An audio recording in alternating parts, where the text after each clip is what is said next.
A huge hello to everybody. I hope you're doing well. Philip here, and today we're going to be cooking that great winter warmer, bangers and mash. Now, following my 2 videos on homemade sausages, I've received numerous DMs on Instagram, thank you very much, for my version of this dish. So, here we go. So first up, I'm browning 1 very large white onion, and I've sliced this thinly across the grain. Now when the thin rings of onion are cooked down with the gravy, they make a web that really helps the sauce stick to each bite of this dish.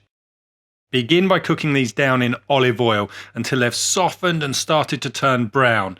Then add a small knob of butter and 1 medium clove of garlic that's been finely grated. Keep cooking the onions down until they turn golden and are nice and soft. Now I'm adding some homemade red wine stock, but instead you could add a good splash of red wine and some shop bought stock. They can tend to be on the salty side, so just watch that as you reduce the sauce down. I'm not adding too much at once, but I will keep adding it during the reduction until I get the consistency that works well for me. Now my stock is made by roasting off some beef bones and then sweating off some onion, leek and carrot and adding in some whole garlic cloves. I top this off with water and then simmer it for about 8 hours. I strain it and the next day I reduce it down by half with some red wine. During the winter I generally keep this in the fridge for my gravies, stews and pie making, but don't forget you can use shop bought stock. I'll leave a note in the description about using stock concentrates or stock cubes and the directions of how I made this red wine stock. Reduce the gravy down until it has combined really well with the onions and you've got a homogeneous texture. Now the amount you reduce it is really down to personal preference, but don't let it go too thick, otherwise it tends to get really syrupy and sticky. Now this one took about 6 minutes in my case. Check for seasoning, and that's the red wine onion gravy done. This can be made well beforehand or just before cooking the sausage and mash, entirely up to you. Right, the sausages. Now use the very best sausages you possibly can. If you want to have a go at making your own, then check out the card above and I'll link to a couple of videos I've done in the description box. Start the sausages off in a preheated pan with some olive oil on the stove. Once they've got some colour, you can pop them into the oven on about 180 degrees Celsius, 350 degrees Fahrenheit until they're cooked. Right, super simple mash. Now I've diced my potatoes medium size, not too big, not too small, and then they'll cook really well.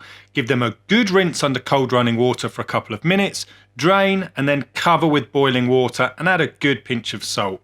Pop them onto the stove, bring to the boil and then simmer them until the potatoes are just tender. Drain and then leave them in the sieve or the colander for 5 to 10 minutes to allow the steam to disappear. Once you've mashed the potatoes, you can add butter or milk or a combination of both, but for me this is down to personal preference. I like to add butter now and then maybe a splash of milk before serving if I need to loosen them up slightly. To the mash I'm adding a touch of salt, a couple of teaspoons of Dijon mustard, some black pepper and the diced butter.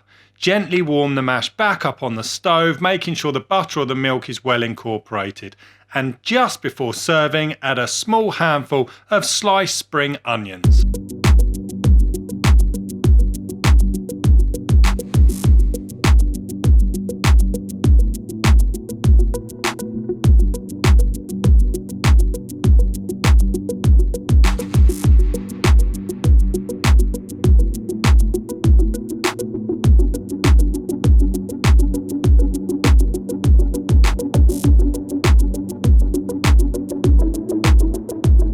So that video was for all of you out there who DM'd me on Instagram following the 2 homemade sausage videos and asked for the bangers and mash.